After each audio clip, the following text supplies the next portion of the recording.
যিনি পরম করুণাময় এবং অত্যন্ত দয়ালু। দেশের এই পরিস্থিতিতে, বন্যা পরিস্থিতিতে আমাকে আসতেই হলো আবার ভিডিওতে।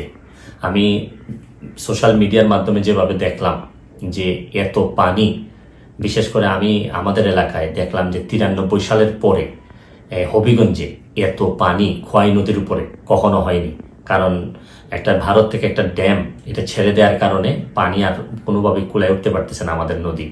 এইদিকে আবার আমাদের দেখলাম যে ফেনীতে তো মানে শুধু বাড়ির ভিতরে ঢুকছে তা না, বাড়ির চালের উপর দিয়ে পানি যাচ্ছে।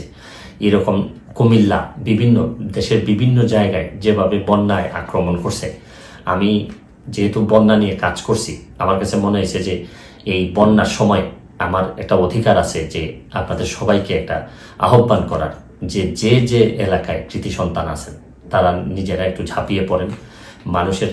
কারণ দূর থেকে বন্যা বলতে আমরা